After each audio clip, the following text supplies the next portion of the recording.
Hello friends, नमस्कार। आप देख रहे हैं इन शॉर्ट क्लासेज, जिस पे आपको पता है कि पॉलिटी की एम लक्ष्मीकांत सीरीज चल रही है। उसमें हम एम लक्ष्मीकांत बुक को रेफरेंस के तौर पे रख के और उसके शॉर्ट नोट्स बना के आपको बेस्ट लेवल का कंटेंट प्रोवाइड करवा रहे हैं। तो ये उसी सीरीज़ का आगे का भाग है। इसमें हम देखेंगे अध्याय 15। तो इसमें बताया गया केंद्र और राज्य संबंध। इससे पहले की क्लासें यूट्यूब पे पड़ी हुई हैं, आप देख सकते हैं, चैनल को सब्सक्राइब कर सकते हैं। चलो आगे हम पढ़ाई स्टार्ट करते हैं। तो भाग 1, केंद्र राज्य विधायी संबंध। तो केंद्र और राज्य विधान का क्षेत्रीय विस्तार ये दिया गया आर्टिकल 245 में, 245 में। तो संसद का क्षेत्राधिकार क्या है उसको हम देखेंगे। संसद पूरे भारत या किसी भाग, राज्य हुआ, केंद्र शासित प्रदेश हुआ, अर्जित क्षेत्रों के लिए क्या बना सकती है? कानून। संसद को अतिरिक्त क्षेत्रीय विधान बनाने का अनन्य अधिकार है, जिसका अर्थ है संसद कानून विश्व में कहीं भी रहने वाले भारतीय नागरिकों और उनकी संपत्ति पर लागू हो सकता है। तो इसमें हमने क्या देखा कि जो संसद है हमारी, जिसमें लोकसभा, राज्यसभा प्लस राष्ट्रपति से मिलकर बनती है, तो उसको क्या क्या अधिकार हैं कि वह राज्य, केंद्र शासित प्रदेश या अर्जित जो क्षेत्र होते हैं। अर्जित का मतलब ये है कि वो पहले भारत का भाग नहीं था, बाद में किसी ट्रीटी के तहत या कोई भी रीजन से भारत का भाग बन जाता है। जैसे 1962 में हमने पुर्तगाल से गोवा को लिया था, तो वो अर्जित क्षेत्र में आया। तो अब हम देखते हैं कि संसद को अतिरिक्त क्षेत्रीय विधान है कि मान लो विश्व में कहीं दूसरी जगह जाके भारतीय नागरिक रहने लग जाता है, तो वो उसकी संपत्ति और उस पर लागू होगा।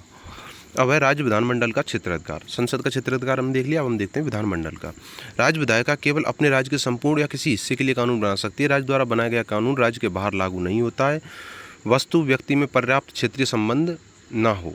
तो इसमें हम समझेंगे। तो ये लाइन कहना क्या चाहती है? संसद को पूरा अधिकार है, जो भी भारतीय नागरिक है, जो भारत के अंदर रह रहा है, भारत के बाहर रह रहा है, तो उसको कानून बना सकती है। पर राज्य विधानमंडल के पास ये अधिकार नहीं है। वो अपने राज्य के लिए या राज्य की आंतरिक सीमा, भीतरी सीमा में ही कानून बना सकता है। संसदीय शक्तियों पर संवैधानिक अपवाद व प्रतिबंध।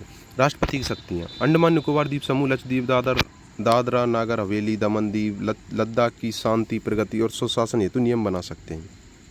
तो राष्ट्रपति के लिए हम इसको बाद में समझेंगे। ऐसा नियम संसद के अधिनियम समान ही प्रभावी होता है और संसद के किसी कानून को संशोधन या निरस्त कर सकता है।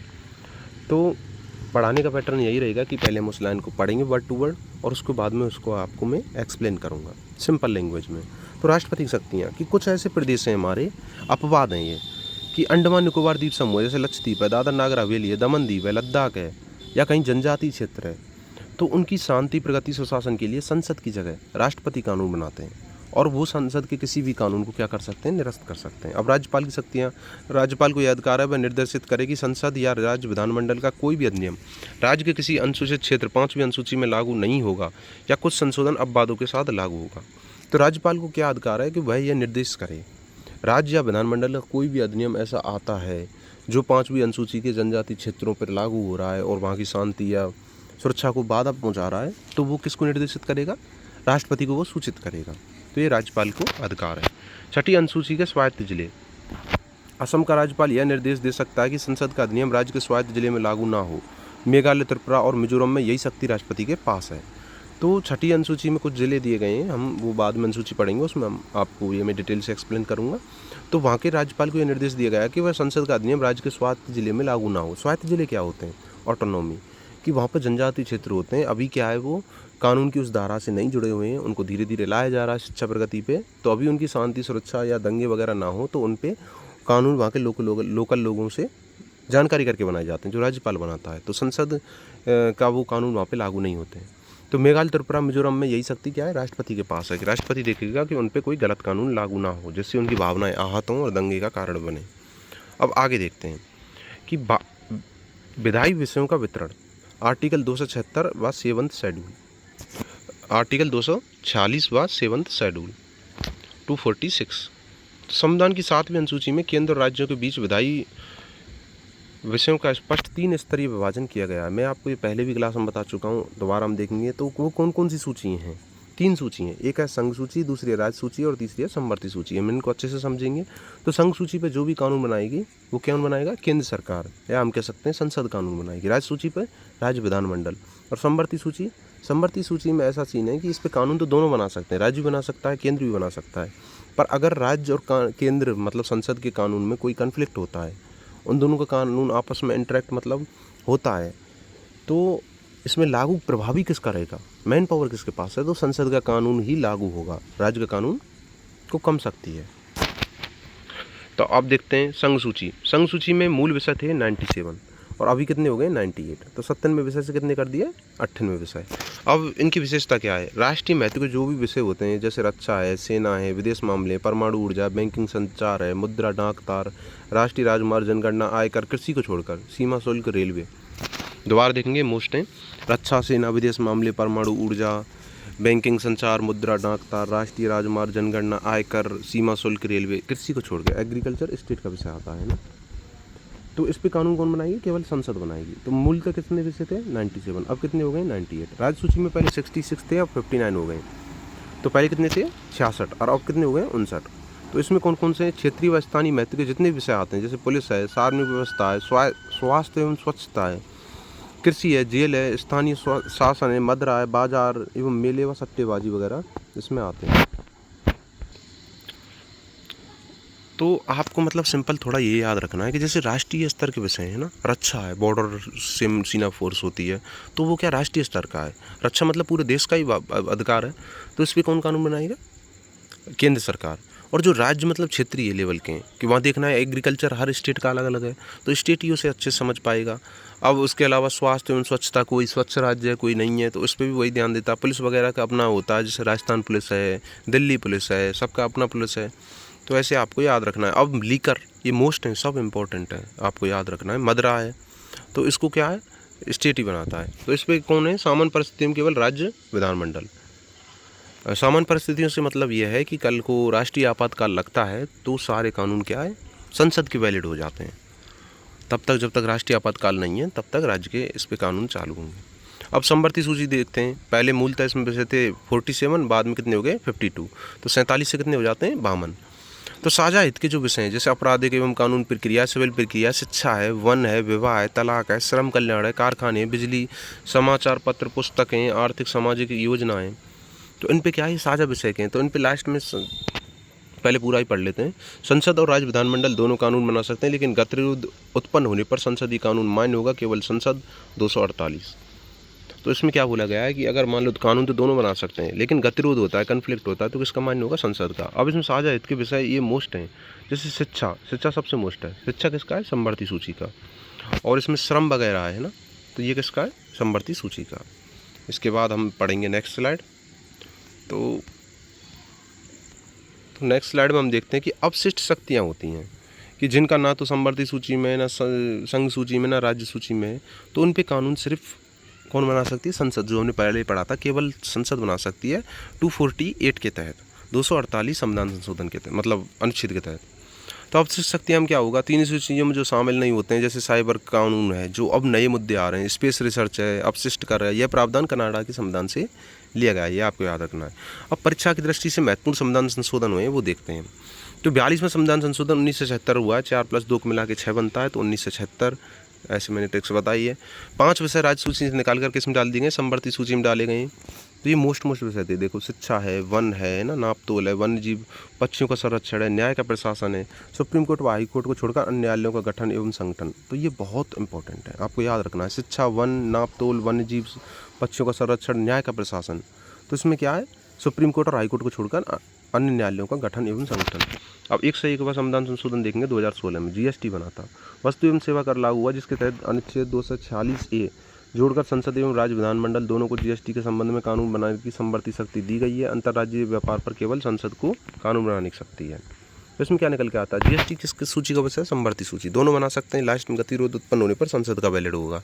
और अंतर्राज्यीय व्यापार जो होता है उस पर केवल संसद ही बना सकते हैं कि 2 राज्यों के बीच में जो व्यापार होता है। इसके बाद देखते हैं राज्य क्षेत्र में संसदीय विधान। संविधान सामान्य काल में राज्यों की स्वायत्तता बनाए रखता है, लेकिन निम्नलिखित 5 परिस्थितियों में संसद राज्य सूची के विषयों पर कानून बना सकती है। पहला आता है अनुच्छेद 249, राज्यसभा द्वारा राष्ट्रपति में प्रस्ताव।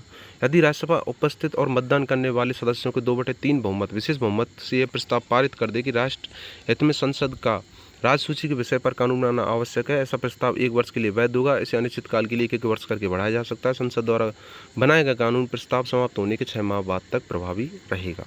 तो इस लाइन में क्या बोलेगा, सिंपल लैंग्वेज में सुनिए कि राष्ट्र हित का कोई विषय है उस पर क्या संसद कभी भी कानून बना सकती है। और वो कैसे बनेगा? राज्यसभा होगी, उसके उपस्थित और मतदान करने वाले सदस्यों का 2/3 विशेष बहुमत होगा। अब ये कितने दिन तक वैलिड रहेगा? राज्यसूची के विषय पर कानून बन रहा है तो ये 1 वर्ष के लिए वैलिड रहेगा। कितने वर्ष तक बढ़ाया जा सकता है? 1-1 वर्ष करके अनिश्चित काल तक। अब संसद के द्वारा बनाया गया कानून प्रस्ताव समाप्त होने के बाद 6 माह तक ये क्या प्रभावी होगा। तो ये जो प्रस्ताव समाप्त होता है तो उसके 6 माह बाद तक ये क्या रहता है? प्रभावी। उसके बाद देखते हैं हम 250 आर्टिकल 250 राष्ट्रीय आपातकाल के दौरान नेशनल इमरजेंसी कितने में? आर्टिकल 352 में। जब राष्ट्रीय आपातकाल लागू हो तो संसद संपूर्ण भारतीय किसी भाग पर राज्यसूची के विषय पर कानून बनाने की शक्ति प्राप्त होती है। आपातकाल समाप्त होने के बाद 6 माह बाद ये कानून क्या हो जाता है? निष्प्रभावी हो जाता है। ये मैं आपको पहले ही बता चुका हूँ कि नेशनल इमरजेंसी 352 के तहत पूरे भारत के किसी भी स्टेट पर संसद क्या कानून बना सकती है और आपातकाल समाप्त होने के कितने महीने तक ये वैलिड रहेगा? 6 मंथ तक। ये आपको याद रखना है। अब देखते हैं अनुच्छेद 252 2 या 2 से अधिक राज्यों के अनुरोध पर यदि 2 या 2 से अधिक राज्यों की विधायिका प्रस्ताव पारित कर संसद से अनुरोध करें, ऐसा अधिनियम केवल उन्हीं राज्यों पर लागू होगा जिन्होंने अनुरोध किया है। अन्य राज्यों इसके बाद में अपना सकते हैं। इस कानून में संशोधन या निरसन केवल संसद कर सकती है, राज्य नहीं कर सकता। उदाहरण जल प्रदूषण रोकथाम अधिनियम 1977, वन जीव संरक्षण अधिनियम 1972। सिंपल शब्दों में समझिए, इसमें बोला है कि 2 या 2 से अधिक राज्य क्या है? संसद को ये अनुरोध करें कि आप इस पे कानून बना दीजिए तो वो कानून बना देगी। अब अन्य राज्यों पर ये लागू नहीं होगा, जिन्होंने अनुरोध किया उन्हीं पर होगा, पर अन्य राज्य क्या इसे अपना सकते हैं। और इस पर जरूरी याद रखने वाली बात है कि इस कानून में संशोधन सिर्फ संसद ही कर सकती है। और इसके उदाहरण है, जल प्रदूषण रोकथाम अधिनियम बनाया था 1974 में, वन जीव संरक्षण अधिनियम कब बनाया था? 1972 में। अब देखते हैं अनुच्छेद 253 अंतर्राष्ट्रीय समझौते को लागू करना। अंतर्राष्ट्रीय संधि, समझौते, सम्मेलन को लागू करने के लिए संसद पूरे देश या किसी राज्य के लिए कानून बना सकती है। उदाहरण संयुक्त राष्ट्र अधिनियम 1947, ट्रिप्स पर्यावरण संरक्षण अधिनियम। इसके लिए राज्यों की सहमति की आवश्यकता नहीं होती है। तो सिंपल लैंग्वेज में देखिए कि अंतर्राष्ट्रीय समझौते के कोई कानून नहीं, कि भारत क्या है, बहुत सारे अंतर्राष्ट्रीय समझौते में हिस्सा लेता है, बहुत सारी चीज़ों का मेंबर है, सदस्य है, जैसे यूएन का मेंबर है, तो वहाँ पे क्या संधि करके आता है, उन सब पे कानून क्या बनाएगी? पूरे देश के लिए संसद बना सकती है। और इसके एग्जाम्पल हैं संयुक्त राष्ट्र अधिनियम 1947, पर्यावरण संरक्षण अधिनियम में राज्यों की इसमें सहमति की आवश्यकता नहीं होती है। अब देखेंगे आर्टिकल 356 राष्ट्रपति शासन। किसी राज्य में राष्ट्रपति शासन लागू होने पर संसद को उस राज्य के लिए राज्यसूची के विषय पर कानून बनाने की शक्ति मिल जाती है। तो ये नॉर्मल सा था। इसके बाद हम आगे देखेंगे राज्य विधान पर केंद्र का नियंत्रण। अनुच्छेद 200 व 201 विधेयकों का आरक्षण। तो विधेयक का आरक्षण, राज्यपाल राज्य विधानमंडल द्वारा पारित कुछ विधेयक को राष्ट्रपति के लिए विचारार्थ आरक्षित रख सकता है। राष्ट्रपति इन पर वीटो प्राप्त है, वे असहमति जता सकते हैं और राज्य विधायिका को पुनर्विचार हेतु लौटा सकते हैं। हाईकोर्ट की शक्तियों को कम करने वाले विधेयक को आरक्षित करना अनिवार्य है।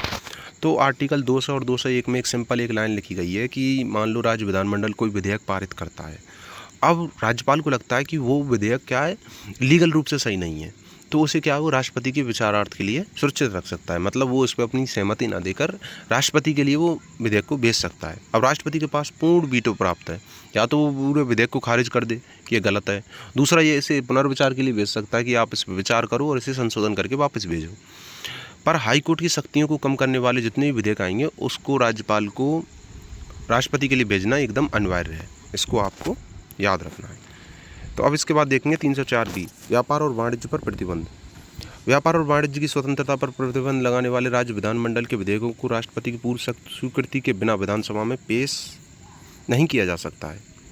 अब ये है कि व्यापार और वाणिज्य कैसा होना चाहिए, मतलब एक दूसरे राज्यों में जो व्यापार हो रहा है वो कैसा होना चाहिए, एकदम फ्री होना चाहिए। जैसे महाराष्ट्र में कोई चीज़ें उग रही हैं, वहाँ पे क्या है, सोयाबीन वगैरह ज़्यादा होता है, अब वो दूसरे राज्य को नहीं भेजे वो चीज़, तो ये प्रतिबंध लगा दिया। तो ऐसा कोई विधेयक अगर आता है तो राज्य का राष्ट्रपति की पूर्व स्वीकृति के लिए विधानसभा में, तो ऐसे जितने भी विधेयक होंगे उसको राष्ट्रपति की पूर्व स्वीकृति के पेश नहीं किया जा सकता है। पहले इसके लिए क्या चाहिए, राष्ट्रपति की स्वीकृति लेनी पड़ेगी। अब देखेंगे हम अनुच्छेद 360 वित्तीय आपातकाल। वित्तीय आपातकाल के दौरान राष्ट्रपति राज्यों को निर्देश दे सकता है कि वे सभी धन विधेयकों तथा अन्य वित्तीय विधेयकों को राष्ट्रपति की स्वीकृति हेतु आरक्षित रखें। तो इसमें देखेंगे हम वित्तीय आपातकाल बोला गया 360 में कि राष्ट्रपति राज्यों को यह निर्देश दे सकता है कि जितने भी वित्त विधेयक आते हैं जिसमें धन विधेयक और वित्त विधेयक दोनों शामिल होते हैं वो राष्ट्रपति की स्वीकृति हेतु क्या रखा जाना चाहिए, आरक्षित। तो आपको एक और फैक्ट बताता हूँ मैं, आज तक भारत में वित्तीय आपातकाल नहीं लगा है, इसे आप याद रखिए। आर्टिकल 360 के तहत ये लगाया जाता है। अब चलते हैं नेक्स्ट स्लाइड पे। इसके बाद आता है केंद्र राज्य प्रशासनिक संबंध। अब हमने वो विधायी संबंध तो देख लिया, प्रशासनिक संबंध देखते हैं। कार्यकारी शक्तियों का विभाजन व राज्य का संवैधानिक सीमाएं। तो राज्य शक्तियों का समांतर विभाजन होना चाहिए। केंद्र में क्या है, कार्यपालिका शक्ति उन विषयों को विस्तारित है जिन पर संसद को कानून बनाने का अधिकार है, संघ सूची। राज्य की कार्यपालिका शक्ति राज्य सूची के विषयों पर है। सूची के विषयों को कार्यकारी शक्ति सामान्यतः राज्यों के पास ही होती है जब तक संविधान और संसदीय कानून स्पष्ट रूप से केंद्र को ना हो। समवर्ती सूचियों की तो इसमें क्या बोला गया, सिंपल भाषा में समझिए कि कार्यपालिका जो शक्ति होती है, अगर संघ सूची का कोई विषय है तो उस पर संसदीय कानून बनाएगी, और समवर्ती सूची का जो शक्ति होती है सामान्यतः किसके पास होती है, राज्यों के पास, जब तक कि उस पर केंद्र कानून ना बना दे। अगर केंद्र कानून बना दिया तो राज्य का कानून बंद हो जाएगा समवर्ती सूची पर, और राज्य सूची की शक्ति किसके पास होती है, राज्य सूची के पास। ये सिंपल है। इसके बाद हम आगे देखते हैं राज्यों का संवैधानिक प्रतिबंध, अनुच्छेद 256 और अनुच्छेद 257। तो इसमें बोला गया है कि राज्य की कार्यपालिका शक्ति का प्रयोग इस प्रकार होगा कि संसद द्वारा बनाए गए कानून का अनुपालन सुनिश्चित रहे। राज्य की कार्यपालिका शक्ति केंद्र की कार्यपालिका शक्ति के प्रयोग में कोई बाधा या प्रतिकूल प्रभाव ना पड़े। सिंपल सी लाइन है, इसे समझिए। इसमें बोला गया कि ऐसे कानून बनाना पड़ेंगे राज्य को जो संसद के कानूनों का क्या हो, पालन हो, और दूसरा वो ऐसे कानून नहीं बनाए जिससे संसद के कानूनों में क्या हो, बाधा या प्रतिकूल प्रभाव पड़े। तो इसके बाद देखते हैं हम आर्टिकल 365 संवैधानिक संकट व राष्ट्रपति शासन। यदि कोई राज्य केंद्र द्वारा दिए गए संवैधानिक निर्देशों का पालन करने या उन्हें प्रभावी करने में विफल रहता है तो राष्ट्रपति के लिए यह मानना वैध होगा कि राज्य की सरकार संविधान के प्रावधानों के अनुसार नहीं चलाई जा रही है, वहाँ अनुच्छेद 256 के तहत राष्ट्रपति शासन लगाया जा सकता है। सिंपल सी बात है।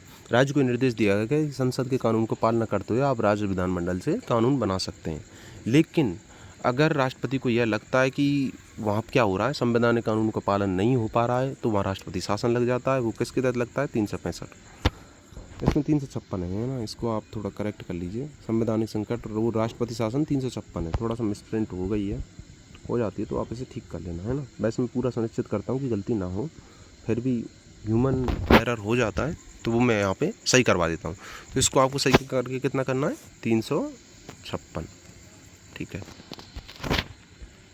केंद्र द्वारा राज्यों को दिए गए जाने वाले प्रमुख निर्देश, अनुच्छेद 257 राष्ट्रीय और सैन्य महत्व के संचार साधनों का निर्माण व रखरखाव। राज्य के भीतर रेलवे की परिसंपत्तियों की सुरक्षा, भाषाई अल्पसंख्यक समूह के बच्चों को प्राथमिक स्तर मातृभाषा में शिक्षा की सुविधा, आर्टिकल 350A के तहत ये बोला गया है। और चौथे में देखेंगे राज्य में अनुसूचित जनजातियों एसटी कल्याण हेतु विशेष योजनाओं का निर्माण। तो ये क्या है, निर्देश दिए गए केंद्र के द्वारा कि आप कानून बनाओ तो इन पे ध्यान रखो। ये कितने में दिए गए, आर्टिकल 257 257 में। राष्ट्रीय व सैन्य महत्व के संचार साधनों का निर्माण व रखरखाव करो आप। जैसे राष्ट्रीय महत्व का कितना है, जैसे नेशनल पार्क है, उसे क्या राष्ट्र की सूची में शामिल कर लिया जाता है। जैसे राजस्थान का है केवलादेव भरतपुर का, तो उसमें क्या है, मतलब राष्ट्रीय सूची में। तो अब राज्य को ये निर्देश दिए गए कि आप उसका रखरखाव करो। अब रेलवे के राज्य के भीतर जितनी भी रेल संपत्ति है वो केंद्र का विषय है, तो उसका भी आपको ध्यान रखना है। भाषाई अल्पसंख्यक समूह है, तो ये सुनिश्चित करो कि उनके बच्चों को जो शिक्षा दी जाए वो मातृभाषा में दी जाए, और ये आर्टिकल 350A में। और राज्य क्या, अनुसूचित जनजातियों के कल्याण हेतु विशेष योजनाओं का निर्माण करे ताकि वो पिछड़े ना रहें। तो इसके बाद हम देखते हैं अखिल भारतीय सेवाएं, लोक सेवाएं व अन्य प्रशासनिक तंत्र। अखिल भारतीय सेवाएं all India services, AIS, IAS, IPS, IFOS भारतीय वन सेवा 1966 में जुड़ी। तो IFOS क्या होती है, भारतीय वन सेवा, जो 1966 में जुड़ी। ये सेवाएं केंद्र और राज्य दोनों के लिए संयुक्त हैं। उनकी भर्ती प्रशिक्षण केंद्र के द्वारा होती है। इन पर अंतिम नियंत्रण केंद्र सरकार व तत्कालिक नियंत्रण किसका होता है, राज्य सरकार। अनुच्छेद 312 के तहत यदि राज्यसभा 2/3 बहुमत से प्रस्ताव पारित करे तो संसद नई अखिल भारतीय सेवाओं को क्या कर सकती है, गठन। तो पहले हम देखते हैं अखिल भारतीय सेवाएं, ये केंद्र की होती हैं। जैसे IAS है, IPS है, IFOS है, UPSC के थ्रू इनसे लगते हैं। तो इसमें क्या देखना है कि इन पे क्या है, भर्ती एवं प्रशिक्षण केंद्र का नियंत्रण किसका होता है, केंद्र का, और तत्कालिक नियंत्रण किसका होता है, राज्य का। तो इसमें यह है कि अगर ट्रांसफ़र वगैरह करना हो इनका IAS वगैरह का, तो वो राज्य सरकार कर सकती है, लेकिन इनको पद से अगर हटाना है तो वो केंद्र सरकार के पास ही ये पावर है। और अगर नई अखिल भारतीय सेवाएं और गठन करनी है तो क्या करना पड़ेगा, राज्यसभा के तहत 2/3 बहुमत से प्रस्ताव पारित करना पड़ेगा। और इसके बाद देखते हैं राज्य लोक सेवाएं, पब्लिक सर्विस कमीशंस। राज्य लोक सेवाएं SPSC के अध्यक्ष व सदस्यों की नियुक्ति कौन करता है, राज्यपाल करता है, लेकिन उन्हें पद से हटाने का अधिकार केवल राष्ट्रपति हुआ जांच के बाद। संसद 2 या 2 से अधिक राज्यों के लिए संयुक्त राज्य लोक सेवा आयोग का गठन कर सकती है। PSP भी बोलते हैं इनको, PSC। तो ये कि मतलब स्टेट में होते हैं, जैसे राजस्थान में RS उससे एसडीएम वगैरह बनते हैं। तो ये क्या होते हैं, राज्य लोक सेवा आयोग है। बिहार में बीपीएससी है ना, एमपीएससी, तो आरएस की भर्ती निकलती है, वो आरपीएससी के थ्रू ऐसे इसमें चलता है। एकीकृत न्यायपालिका, भारत में एकल न्यायपालिका का ढांचा है। हाईकोर्ट के न्यायाधीशों की नियुक्ति राष्ट्रपति द्वारा राज्य के राज्यपाल और सीजीआई के परामर्श से की जाती है। संसद राज्यों की सहमति पर बिना 2 से अधिक राज्यों के लिए साझा उच्च न्यायालय बना सकती है। तो इसमें क्या आता है कि हाई कोर्ट है। एकीकृत न्यायपालिका क्या होती है, इसका वो आप समझिए कि इसमें क्या होता है, एक श्रेणी है, सबसे ऊपर पे आता है सुप्रीम कोर्ट, फिर हाई कोर्ट, फिर अधीनस्थ न्यायालय। तो इसको जो ये श्रेणी है, इसको बोलते हैं एकीकृत। तो इसमें क्या बोला गया कि हाई कोर्ट के न्यायाधीश हैं, उनकी नियुक्ति कौन करता है, राष्ट्रपति करता है, राज्य के राज्यपाल और सीजीआई के परामर्श पर। अब क्या संसद को ये अधिकार दिया गया कि वो राज्यों की सहमति के बिना 2 से अधिक राज्यों के लिए क्या बना सकती है, एक साझा उच्च न्यायालय बना सकती है। अब उनके लिए वेतन कैसे मिलेगा, मान लो उसका हाई कोर्ट का न्यायाधीश है, मुख्य न्यायाधीश है, उसका वेतन कौन डिसाइड करेगा, वो करेगा राष्ट्रपति। अब देखते हैं अंतर सरकारी समन्वय, जल विवाद व आपातकालीन प्रावधान, आर्टिकल 262। अंतर राज्य जल विवाद, संसद कानून बनाकर अंतर्राज्यीय नदियों व नदी घाटियों के जल के उपयोग, वितरण व नियंत्रण संबंधित विवादों के निर्णय हेतु न्यायाधिकरण का गठन कर सकता है। संसद इस मामले में सुप्रीम कोर्ट व उच्च न्यायालयों के क्षेत्राधिकार को भी क्या कर सकती है, समाप्त कर सकती है। अब अंतर्राज्यीय जल विवाद, जैसे कोई नदी है ना, एक राज्य से दूसरे राज्य में जा रही है। अब एक राज्य वाला क्या करता है, बड़े बड़े डैम बना लेता है, दूसरे राज्य में उसका पानी नहीं पहुँच पाती, तो वो 2 राज्यों के बीच में क्या हो जाता है, विवाद। ये अंतर्राज्यीय जल विवाद होता है। तो इसके लिए क्या बनाए जाते हैं, ट्रिब्यूनल का गठन किया जाता है कि वो उनके विवादों का निपटारा करें, न्यायाधिकरण। और उसको कौन बनाता है, संसद। तो इसमें मेन पावर किसके पास है, संसद के पास। वो सुप्रीम कोर्ट और उच्च न्यायालय क्षेत्राधिकार को भी समाप्त करके संसद कानून बना सकती है। अब देखते हैं आर्टिकल 263, अंतर्राज्यीय परिषद, इंटर स्टेट काउंसिल। राज्यों के बीच समन्वय स्थापित करने के लिए राष्ट्रपति अंतर्राज्यीय परिषद का गठन कर सकते हैं। 1990 में सरकारी आयोग की सिफारिश पर अंतर्राज्यीय परिषद का गठन किया गया। अध्यक्ष कौन थे, प्रधानमंत्री। तो इसमें क्या बोला गया, अंतर्राज्यीय परिषद का गठन किया जाता है। और किसकी सिफारिश पर किया गया था, 1990 में सरकारी आयोग, याद रखना है आपको, अंतर्राज्यीय परिषद का गठन किया गया था। उसके प्रधानमंत्री, अध्यक्ष कौन रहता है, ऑलवेज प्रधानमंत्री रहता है। आपको याद रखना है, क्वेश्चन आ जाता है कि अंतर्राज्यीय परिषद का अध्यक्ष कौन होता है, तो वो प्रधानमंत्री होता है। अब पढ़ते हैं आर्टिकल 355, केंद्र के 2 अनिवार्य कर्तव्य हैं, बाहरी आक्रमण और आंतरिक अशांति से प्रत्येक देश राज्य की क्या करना, रक्षा करना। यह सुनिश्चित करना कि प्रत्येक राज्य की सरकार संविधान के प्रावधानों के अनुसार चलाई जा रही है। तो ये कर्तव्य हैं केंद्र के, स्टेट के। तो इसीलिए वो राज्यपाल को एजेंट के रूप में रखते हैं, मतलब वो सब चीज़ें हो, राष्ट्रपति को बता सके कि राज्य में क्या सरकार संविधान के प्रावधानों के अनुसार चल रही है या नहीं चल रही है। और प्लस में दूसरा कर्तव्य है कि बाहरी आक्रमण जितना भी होता है तो उसमें केंद्र ही बोलता है, लड़ाई वगैरह जो होता है। और आंतरिक अशांति हो जाती है तो फिर वो सीमा फोर्स वगैरह बुलानी पड़ती हैं, है ना। तो ये सब क्या है, केंद्र के अनिवार्य कर्तव्य हैं। तो अब चलते हैं नेक्स्ट स्लाइड पर। तो आपको कभी कभी ये लग सकता है कि यार भाई ये टॉपिक तो मतलब वैसे भी मैं क्यों रिवीजन करा रहा हूँ, पूरा जो एम लक्ष्मीकांत का निचोड़ है उसे अच्छे से रीड करके फिर इसके प्रॉपर शॉर्ट नोट्स बना के मैंने आपको ये दिए हैं। फिर भी आपको अगर ये लगे ना कि इतना डिटेलिंग से पढ़ाया जा रहा है, तो भाई आजकल के पेपर पैटर्न को आप उठा के देख लेना। आजकल सिर्फ फैक्चुअल इन्फॉर्मेशन नहीं आ रही है, आजकल क्या हो रहा है, थ्योरी बेसिक क्वेश्चन भी आते हैं। तो हमें हर टॉपिक का, चैप्टर का बेसिक अंडरस्टैंडिंग होना बहुत ही आवश्यक हो गया है। और ये एम लक्ष्मीकांत बुक आप सब जानते हैं, पॉलिटी में सबसे अच्छी बुक है। एक बार मेहनत तो लगेगा, पर आपने अगर इसे ढंग से पढ़ लिया तो आप पॉलिटी में एकदम ये बोलो मास्टर हो जाएंगे। आपका ये प्लस पॉइंट बन जाएगा, पॉलिटी में आपके बेहतरीन नंबर आएंगे। तो चैनल से जुड़िए, मैं आगे भी और भी जो भी स्टैंडर्ड बुक हैं उन सबको ऐसे पढ़ाया जाएगा। तो आप इसको बस ध्यान से 2-3 बार सुन लीजिए, तो बाद में इनके शॉर्ट क्विज वगैरह, नोट्स वगैरह वो सब आपको प्रोवाइड कराए जाएंगे, उसकी आप टेंशन मत लीजिए। धीरे धीरे मैं कर रहा हूँ सब सेट। तो अब इसका छोटा सा पार्ट और बचा है, वो हम करते हैं। कर शक्तियों का बंटवारा व कराधान ढांचा। संविधान में कर लगाने की शक्ति का स्पष्ट विभाजन है। कोई अवशिष्ट कर केवल संसद ही लगा सकती है। अब अवशिष्ट कर रहे हैं मतलब जिसको सूचियों में नहीं लिखा गया, संवर्ती सूची वगैरह में, तो वो क्या है, संसद लगा सकती है। अनुच्छेद 268 के तहत केंद्र द्वारा अधिरोपित, राज्यों द्वारा संग्रहित विनियोजित कर, जैसे स्टाम्प कर है, चेक, बिल ऑफ एक्सचेंज पर शुल्क है, ये केंद्र सूची में आते हैं, लेकिन इनका संग्रह और प्राप्ति राज्य स्वयं करते हैं। तो कुछ ऐसे कर होते हैं जिनको मतलब केंद्र के रूप में आते हैं, पर उनका संग्रह कौन करता है, राज्य करता है। अब है अनुच्छेद 269 में केंद्र द्वारा अधिरोपित व संग्रहित परंतु राज्य को सौंपे जाने वाले कर। अंतर्राज्यीय व्यापार है, वाणिज्य के दौरान माल के क्रय विक्रय प्रेषण पर कर है, जो ये कर हैं ये केंद्र इनको क्या है, संग्रहित करता है, पर ये राज्य को सौंप देता है बाद में। आर्टिकल 269 ये है, अंतर्राज्यीय व्यापार पर जीएसटी का उगाही व संग्रह। अंतर्राज्यीय व्यापार पर आईजीएसटी केंद्र द्वारा वसूला जाता है, लेकिन जीएसटी परिषद की सिफारिशों के अनुसार केंद्र और राज्यों के बीच में विभाजित किया जाएगा। तो मतलब जीएसटी में क्या है, सब केंद्र सरकार उसको क्या है, वसूलती है, पर लास्ट में जो परिषद GST परिषद की सिफारिश होंगी और केंद्र राज्य में इसका क्या हो जाता है, बंटवारा हो जाता है। तो जो इंपॉर्टेंट लाइन होती है मैं उसको और डिटेल समझाता हूँ और जो कम इंपॉर्टेंट है उसको मैं उतना ही ध्यान के आपको समझाया जा रहा है। अब देखते हैं आर्टिकल 270, केंद्र द्वारा सही संग्रहित और केंद्र राज्यों के बीच बंटने वाले कर। संघ सूची में उल्लेखित अधिकांश कर जैसे निगम कर है, आय कर है, वित्त आयोग की सिफारिशों के आधार पर केंद्र राज्य में क्या किया जाता है, बंटवारा। अब है आर्टिकल 271, करों पर अधिभार। संसद केंद्र के प्रयोजनों के लिए किसी भी कर पर अधिभार सरचार्ज लगा सकती है। सरचार्ज की पूरी राशि केवल केंद्र को मिलती है, राज्यों में इसका बंटवारा नहीं होता है। तो अब इसमें क्या आता है कि कुछ ऐसे कर होते हैं जिसे केंद्र सरकार लगा सकती है और उसका बंटवारा वो राज्यों में नहीं करती है। अब GST को इससे क्या रखा गया है, मुक्त रखा गया है। अब आगे देखते हैं गैर कर राजस्व और अनुदान व वित्त आयोग। तो इसमें हम देखते हैं गैर कर राजस्व, केंद्र के पास पोस्ट, तार, रेलवे, बैंकिंग, सिक्के, मुद्रा, लाभांश आदि से राजस्व आता है। राज्य को सिंचाई, वन, राज्य सार्वजनिक उपकरण, पंजीकरण शुल्क आदि से राजस्व प्राप्त होता है। तो ये कर ऐसे हैं, इन पे क्या है, गैर नॉन टैक्स रेवेन्यू है ये।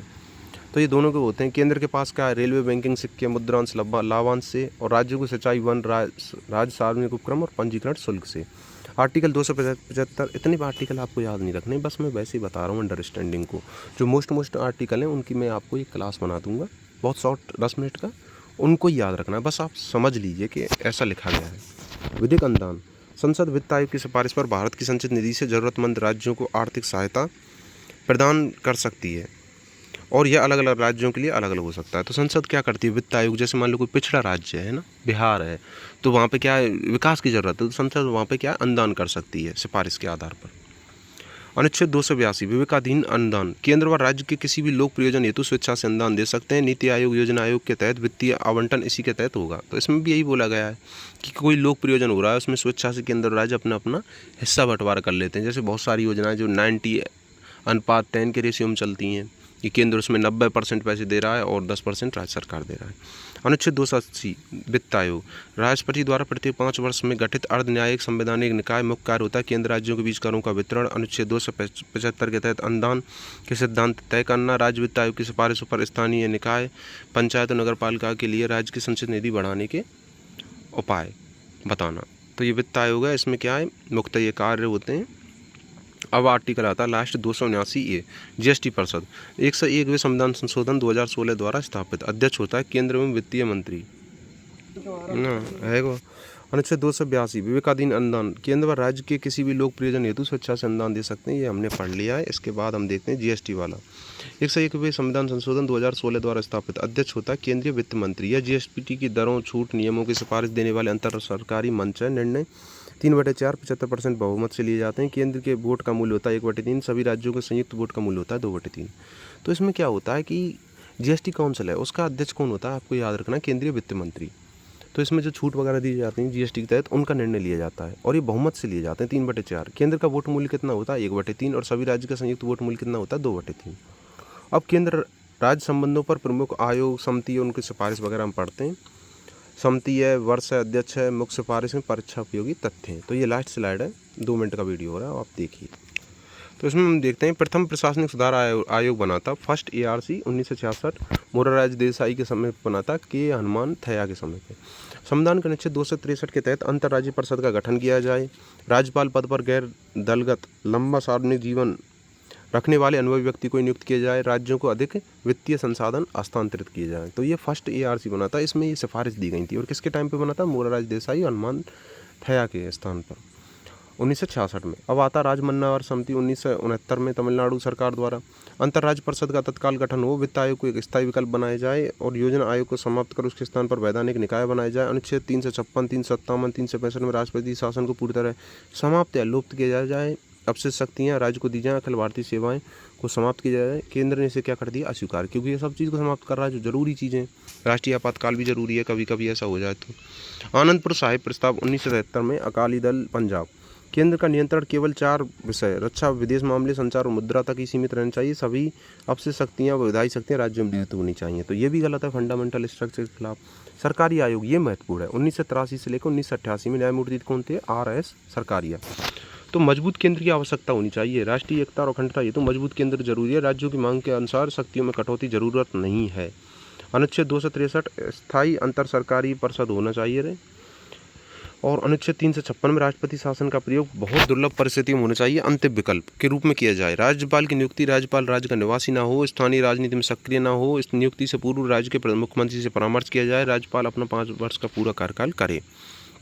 समवर्ती सूची के विषयों पर कानून बनाने हेतु पूर्व केंद्र को राज्यों से अनिवार्य रूप से परामर्श करना चाहिए। अखिल भारतीय सेवाएं AIS व्यवस्था को मजबूत बनाया जाना चाहिए, समाप्त नहीं करना चाहिए। तो इसमें क्या चल रहा है, केंद्र राज्य जो संबंध है वो कैसे अच्छे किए जाएँ। तो इसमें सबसे महत्वपूर्ण आता है सरकारी आयोग 1983 से 1988। इसने बोला कि केंद्र को क्या होना चाहिए, मजबूत होना चाहिए और स्थायी अंतर सरकारी परिषद होनी चाहिए। और राष्ट्रपति शासन उस टाइम पे क्या बार बार लगाया जा रहा था, आपने सुना हो तो, क्योंकि किसी भी राज्य में अलग स्टेट से मतलब केंद्र से अलग गवर्नमेंट आ जाती, जैसे केंद्र में कांग्रेस और राज्य में आ गई BJP, तो फिर वो राष्ट्रपति शासन का दुरुपयोग हो रहा सरकार को गिराने के लिए। तो इसने बोला कि वो कम से कम हो दुर्लभ परिस्थितियों में समवर्ती सूची में क्या है, राज्यों से परामर्श करना चाहिए। और अगर राज्यपाल आप बना रहे हो तो उसके क्या मुख्यमंत्री से परामर्श करो, अखिल भारतीय सेवाओं को बनाया जाना चाहिए। अब इसमें लास्ट आता है कि पुंछी आयोग, ये भी मोस्ट है। 2007 से लेकर 2010 तक न्यायमूर्ति कौन थे, मदन मोहन पुंछी। तो सहकारी संघवाद होना चाहिए, केंद्र राज्य संबंधों में बदलाव हेतु सहकारी संघवाद को बढ़ावा दिया जाए। राज्यपाल की पदच्युति, राज्यपाल को हटाने के लिए राष्ट्रपति प्रसाद पर्यंत सिद्धांत को खत्म कर संसद द्वारा महाभियोग जैसी प्रक्रिया अपनाई जाए। 5 वर्ष का निश्चित कार्यकाल हो उसका। राज्यपाल को विद्यालयों के कुलाधिपति पद की परंपरा से मुक्त किया जाए। स्थानीय आपातकाल, संपूर्ण राज्य में राष्ट्रपति शासन लगाने के बजाय केवल प्रभावित क्षेत्र या जिले में स्थानीय आपातकाल 355-56 का सीमित प्रयोग लगाने का अधिकार हो। समवर्ती सूची में संसद में विधेयक पेश करने से पूर्व अंतर्राज्यीय परिषद के माध्यम से राज्यों से व्यापक सहमति बनाई जाए। स्वास्थ्य, शिक्षा, न्यायपालिका के क्षेत्र में नई अखिल भारतीय सेवाएं शुरू की जाए। राज्यसभा में राज्यों का प्रतिनिधित्व समान किया जाए, चाहे जनसंख्या कितनी भी हो। तो इसमें क्या कुछ सम्मति गलत है, जैसे जनसंख्या के आधार पर प्रतिनिधित्व होना चाहिए, पर क्या है वो जनसंख्या कितनी भी हो ये गलत बोला। और कुलपति से मुक्त करना चाहिए राज्यपाल को। स्थानीय आपातकाल है 355-56, उसका सीमित उपयोग करना चाहिए। सहकारी संघवाद को बढ़ावा करना चाहिए। राज्यपाल की जो पदच्युति आज के टाइम पे क्या है, राष्ट्रपति प्रसाद पर्यंत काम करता है। तो उसने बोला कि इसमें क्या महाभियोग प्रक्रिया लगाई जानी चाहिए और भारतीय सेवाएं शुरू करनी चाहिए स्वास्थ्य, शिक्षा, न्यायपालिका के क्षेत्र में। तो ये क्या है, सिफारिश दी थी इन्होंने समिति ने। तो केंद्र के लिए ज़रूरी नहीं है इनको माने या नहीं माने, या कुछ अच्छी चीज़ें उनको मान सकता है। ऐसा करके हमारा ये केंद्र संबंध वाला टॉपिक होता है अच्छे से समाप्त। आपने अगर यहाँ तक वीडियो देखा है तो आपके लिए बहुत बहुत धन्यवाद। इस वीडियो से आपका गारंटेड अच्छा पढ़ाई होगी और आगे भी ऐसा वीडियो आते रहेंगे। चैनल से जुड़े रहिए नई अपडेट के लिए। और ये टेलीग्राम पे मैं नोट्स वगैरह का भी बना रहा हूँ, धीरे धीरे सब होगा। और नई हम क्लास कल मिलते हैं नई क्लास में नए टॉपिक के साथ में। धन्यवाद, अपना ख्याल रखिए। जय हिंद।